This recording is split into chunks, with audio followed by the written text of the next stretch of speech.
रहबरे खेल है, रहबरे ज़राअत हैं, रहबरे जंगात हैं, डेली वेजर्स हैं।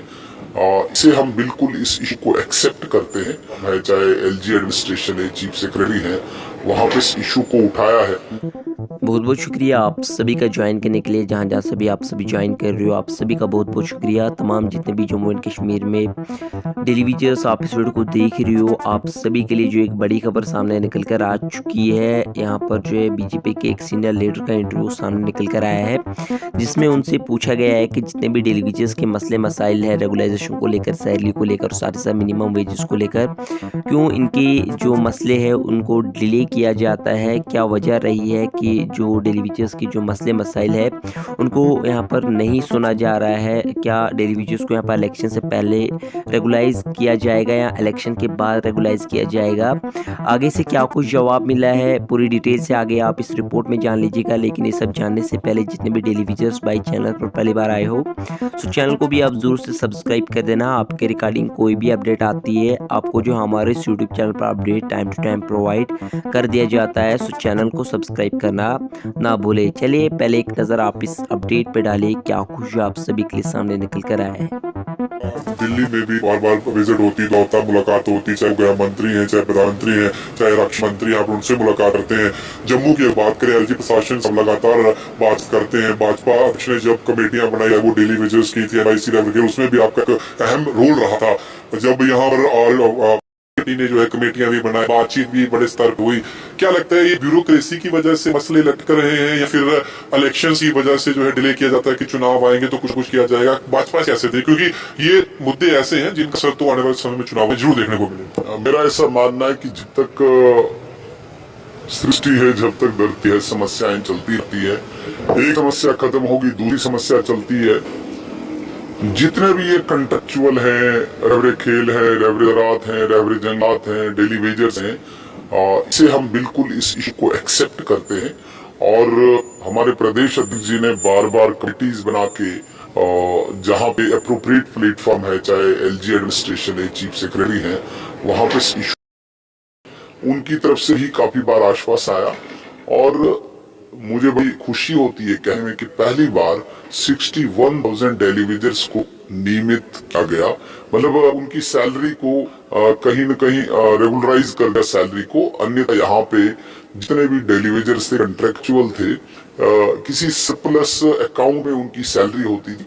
अब उनका सैलरी हेड बना और एक मिनिमम वेजेस एक्ट यहाँ पे लागू करके कम से कम 9,100 उनको सैलरी मिली है। ये पहला स्टेप है। लेकिन जहां तक बात आ रही है इनको रेगुलराइजेशन की, इनको परमानेंट करने की, मुझे लगता है कि ये अंडर कंसिडरेशन है यहाँ की एडमिनिस्ट्रेशन के।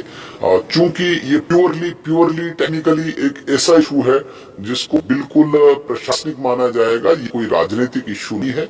और प्रशासन के पास फाइनेंशियल इम्प्लीकेशन देखी जाती है, बाकी इम्प्लीकेशन देखी जाती है, उसे वो बात करते हैं।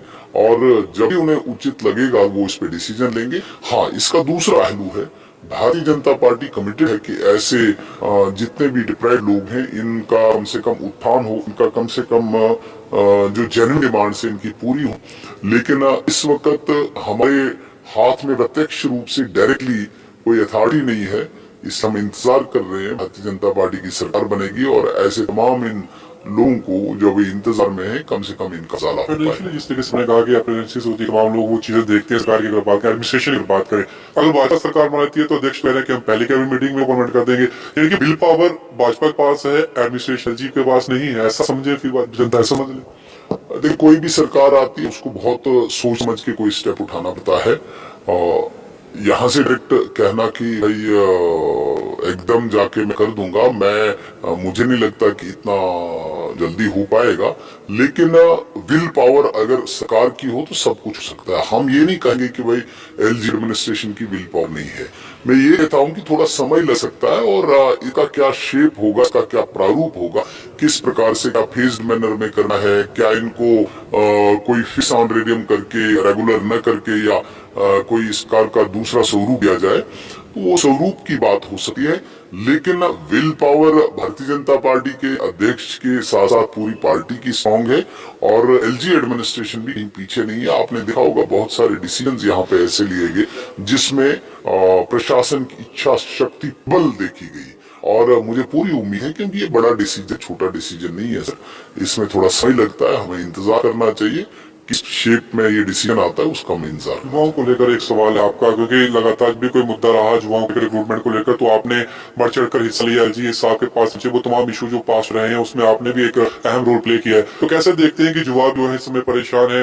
एग्जाम्स जो हुए 2-2 साल पहले फॉर्म भरेगी, अब जाके केसेस भी जो उनको एग्जाम लेने जा रहा है, तो कब जाके जो रिक्रूटमेंट एजेंसीज जो है प्रॉपर तरीके से एक चैनल वे जो है काम करेंगी, उसमें भाजपा जो है किस तरह से रोल प्ले करने वाला? मुझे लगता है कि एक लंबे समय के बाद एक पारदर्शी रूप, ट्रांसपेरेंट मैनर में अभी जो लिस्ट आई है, चाहे प्रोबेशन इंस्पेक्टर्स की आई, चाहे लेक्चरर्स, प्रोफेसर, असिस्टेंट प्रोफेसर्स की आई, चाहे वो अकाउंट असिस्टेंट्स की आई, चाहे जूनियर इंजीनियर्स की आई, तो लंबे अंतराल के बाद बड़े ट्रांसपेरेंट मैनर में जिसको कैंडिडेट्स ने भी, स्टूडेंट्स ने भी, एस्पायरेंट्स ने भी अप्रिशिएट किया है, मुझे लगता है कि कहीं न कहीं लोगों में, युवाओं में एक उम्मीद भी है। जिस प्रकार से सुनने में आया, और बहुत जल्दी मुझे लगता है एडवर्टीजमेंट भी होगी, 750 फिर सब इंस्पेक्टर्स की रिक्रूटमेंट होनी है, 200-400 फिर पीडब्ल्यूडी में इंजीनियर्स लगने हैं। तो इन सारी चीजों को देखते हुए युवाओं में एक नई उमंग है, आशा है। और सरकारी ऑर्गेनाइजेशंस के तहत ऐसा भी अनऑर्गेनाइज सेक्टर भी है, वहां पे भी जॉब अपॉर्चुनिटीज है। मुझे लगता है कि ऐसी सारी चीजों को नौजवान अपील करेगा, और आने वाले दिनों में नौजवान की जो उम्मीद है वो उम्मीद पूरी होगी। विपक्ष सवाल